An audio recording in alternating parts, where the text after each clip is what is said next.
Welcome to Single Ever After. Join me as I journey through the jungle of dating in search of my true love. So, wow, welcome. I am so happy you're tuned in. I can't believe this is real. This Single Ever After podcast actually was not a real thing. It was a joke. I was driving to work and the idea came to me to do this silly post on my Instagram, or a story on my Instagram story. And I just wanted to rickroll people. So I made a post or a story that was like, hey guys, this is my podcast. I'm in search for love. Click on the link, Single Ever After. And when you clicked on the link, it just rickrolled you. I thought it was funny because, I don't know, that's just my sense of humor. I thought it'd be great starting off the new year. Come to find out, the amount of people that, one, cursed me out for rickrolling them, and two, because they thought it was real. They were interested in listening to this journey that I was on in this wild world of dating. And I was like, wow, I didn't expect people to actually care about what was going on with me and my terrible dating history. So seeing that support, I figured, you know what? Let's do it. Let's make it real. Hence, Single Ever After was born. So welcome. Still can't believe it. What I will say is that this podcast is not a dating advice podcast. I do not give advice. I don't give advice to my friends. I don't give advice to anybody, because who am I to give advice? I am not an expert in anything in this arena.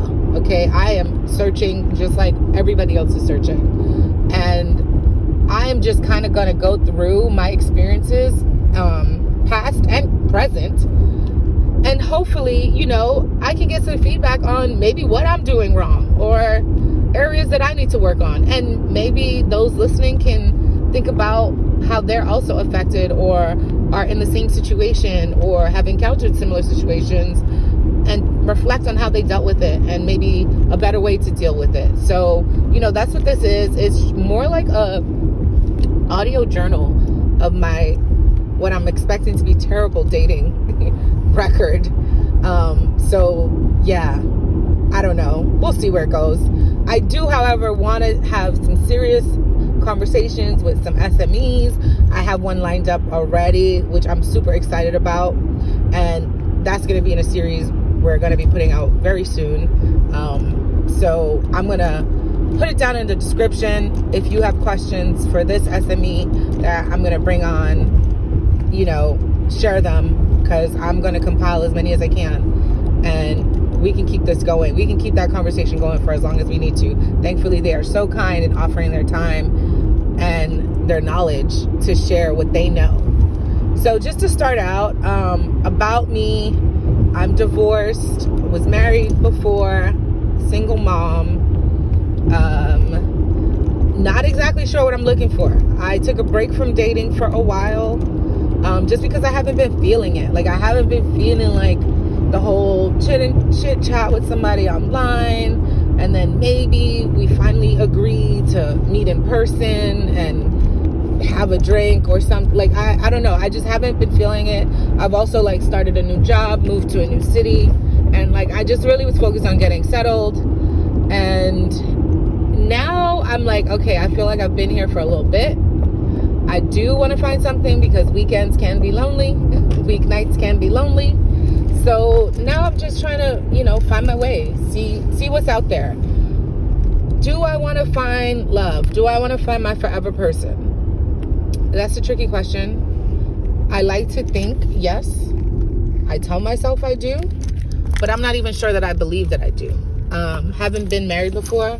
I am super skeptical of finding that forever person. Would it be great? Yes, of course. Who doesn't want that, you know? But I'm nervous. I'm nervous that, you know, I find this person, I open myself to them, I give them my everything, you know, all the parts of me, and they wake up and decide one day they don't want this anymore. That is so terrifying to me, you know? I don't want to be married again to be divorced again. So I in a way, in a sense, I want to find love, and I want to find someone, and I want to experience that love. But then I feel like I'm also closed off And I also try to, I guess, talk myself out of the possibility of finding that, because I don't want to be hurt, you know? And I don't know how to get over this. Maybe some of you have been through this and you can tell me what you did or what worked or some epiphany that came to you, because I really don't know. I feel like I talk myself out of the possibility that there is my person out there, just because it's like you go on these dates, it doesn't work out, or you date somebody for a couple months, it doesn't lead to anything, and then you're just like, yeah, I didn't really want that anyway. So you can, buffer your feelings from being as hurt as you actually are. That's what I do. I know it's what I do. So I don't know. I think I do. I think I want to find my person, but I'm still not sure if that makes any sense. It can be confusing. I confuse myself a lot with that. But yeah, so right now I did say that I do want to meet somebody organically. And by meet somebody organically, I mean, I wish it was like the movies where you just bump into somebody in the produce section, start talking, and next thing you know, you guys are dating, and then he's your fiance, and then. Not like that, because it just doesn't seem real. But by organically, I mean, I want to meet somebody like in person out somewhere, maybe at a bar, maybe at a restaurant, maybe at an event. Like I feel like I've done the apps and it hasn't done me any favors. So maybe, but I am keeping all options open. I am. So to say that, I am still on the apps, right? I don't know where I might meet this person. I don't know where I might meet the people that I have a connection with that could potentially lead to that one person.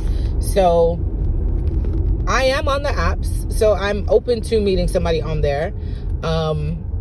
And like the only profile I have right now, which was an old one, I reactivated it, was my Tinder.